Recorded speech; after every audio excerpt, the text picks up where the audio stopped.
Hi everyone, welcome back. A lot of people ask me in my travels, my flea market, flea tail travels, what I pick up not just to resell, but what I decide to keep for myself. I'm going to show you some of the pieces that I decided to keep and I wear and I enjoy them.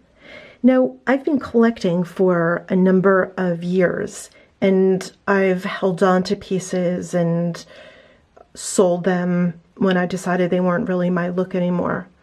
These are sort of the pieces that are kind of my go-to. It may not seem like a lot because I have sold pieces that just kind of weren't me any longer, but these are sort of, for me, the classic pieces. I haven't paid, well, actually the most expensive piece, which I'll get to, was my Judith Ripka necklace.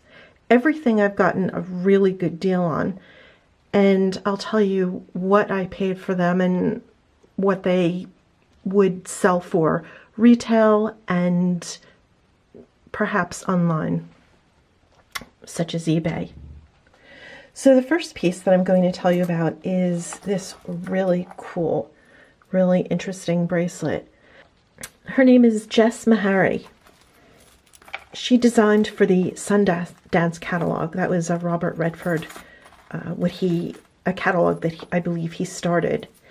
And she was one of the designers that sort of fit their bill. And I can understand why.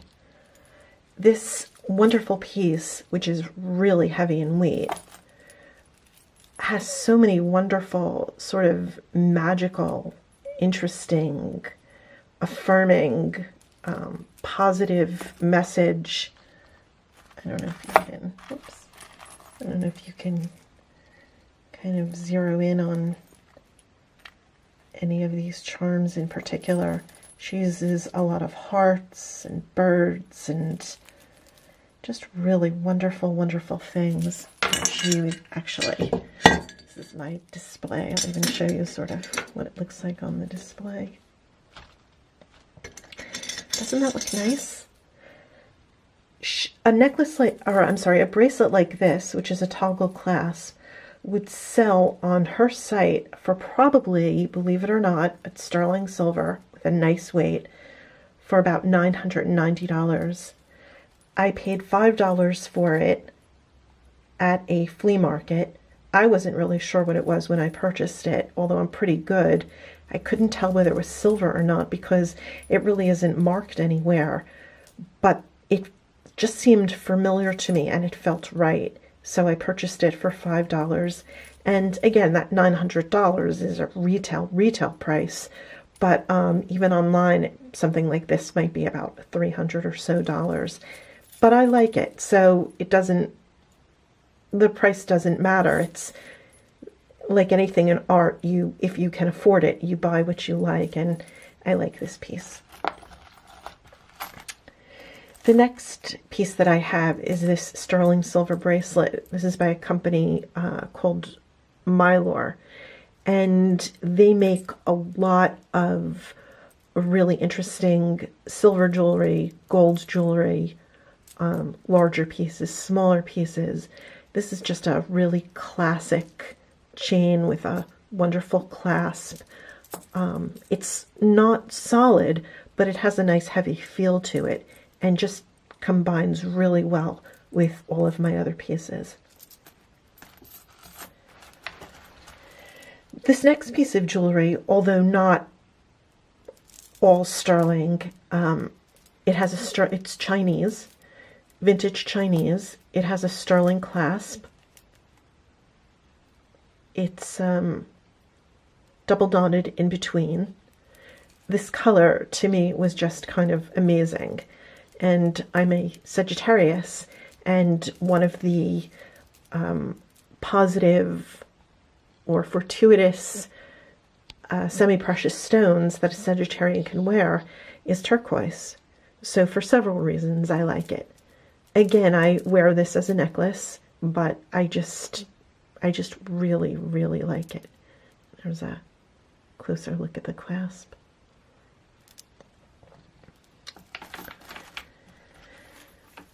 The next piece that I have is a nice necklace. Oops. This is by a company called Unoaerre. I hope I'm saying that correctly. It's an Italian company. Again, not solid, but a very, very nice look to it, very appealing. It's sort of a graduated, it gets thinner as you go higher and thicker, wider as you go lower, and just a very nice classic go with everything look. Another piece of jewelry that I have that I chose to hold on to is this lovely citrine, faceted citrine pendant in a sterling gold wash bezel. And the necklace is made up of tiny citrine chunks with little sterling beads in between, and a nice gold wash silver clasp, so it can be adjusted to different lengths. Now, I picked this up again from a flea market, like most of my other pieces, either flea markets, house sales, estate sales, rummage sales. I got this at a flea market, and it was probably later in the day too, and there was a pile of jewelry that was on the table.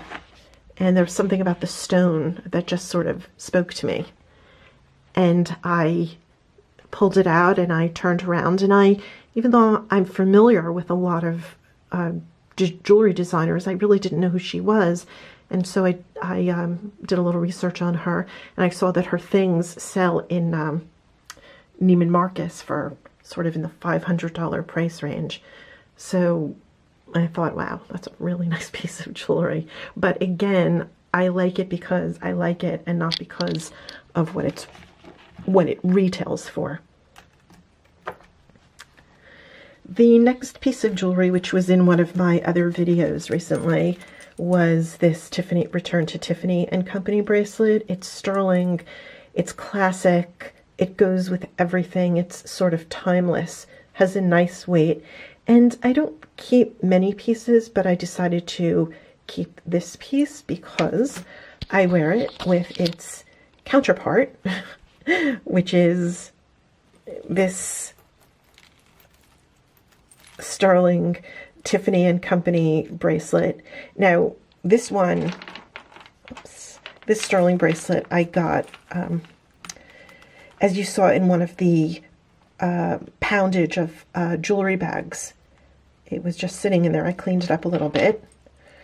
This one came from also a flea market. And again, I mean, this has taken me years to collect. It's not like this was overnight that I got all of these pieces.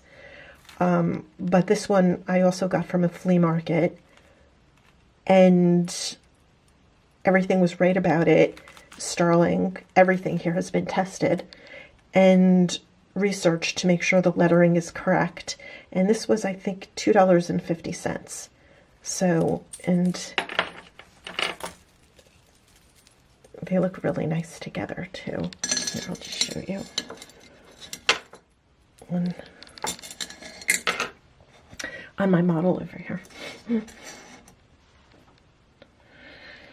So, on to the next one. This is a part of the Unoaerre necklace. Again, I hope I'm saying it correctly. It's also sort of graduated in size. Great classic look. Goes with a lot of other things. I wear it with my Tiffany Company bracelets. Makes a lovely sound and a lovely look, and just bright and shiny and positive and uplifting. The next piece that I got is this Judith Ripka necklace. Now, this is solid. It is signed Judith Ripka. It has a little bit of gold on it here and here, and 3 tiny, tiny little diamonds. It's a really heavy necklace. Classic look, goes with everything. Wear it a lot. This necklace I actually paid $40 for, which is more than I usually spend on things. But I just had heard that, or know that her jewelry sells retail for a lot. So I purchased it for $40, and when I got home, I went to their site. They no longer make it, but I saw that it had retailed for about $1,100. So I thought I got a really good deal on it. Again, it just goes with everything. Just a lovely classic cable, sort of David Yurman influenced, in my opinion, kind of piece. The next piece that I have is this adorable little, I don't know if you can see him. I get a lot of compliments. He's an adorable little elephant. And I feel good wearing an animal necklace because I love animals, as you probably know from my other videos, and I donate a lot to them, costume as well as fine jewelry. But I wear him. His little trunk is up, which is good. And he's made by a company called Dogeared. I paid, I think, $5 for him. He's sterling silver. Get a lot of compliments. People are like, oh, where did you get him? He's so cute. And he is, I agree. And I thank them. And he retails probably for about $50. I guess they sell him in like Nordstrom stores like that. The next piece that I have is this sterling silver solid necklace. This kind of looks like it just hooks right around the neck. It looks really good when you hang a pendant off of it, or even just by itself. It's sort of very clean and modern looking. I wear it a lot. I wear it with different charms and accessories, and looks good again with all of these other pieces. The next piece that I have is this vintage Taxco Mexico. Taxco was a very well-known place in Mexico for producing not only some of the finest jewelry designers in the world, but making some of the most lovely jewelry as well. It's hollow, but has a very solid, heavy feel to it. And I just, again, sort of like the very clean look that it has. And it lends itself, again, really well to wearing with this piece, or my Tiffany piece, my Tiffany bracelets, and the Mylar bracelets. And look at how nice that looks. Just makes a lovely sound too. And then this piece, which I really like, was one of my first Native American pieces. This was actually done by a company called Fred Harvey. They didn't design it. Fred Harvey provided jewelry in the early part of the last century for tourists that were visiting the area, and they embellished their jewelry with everything that a tourist would expect to see in Native American jewelry. So it's worth money because of the time that it was made and sort of the story, the tale behind it. But I think it just has a really nice look to it, and it probably has a lot of stories to tell. Hopefully really nice ones. And then lastly, this is actually a piece of vintage Native American jewelry. This is a sterling petit point turquoise bracelet, nice and heavy. This was most likely made by the Zuni tribe.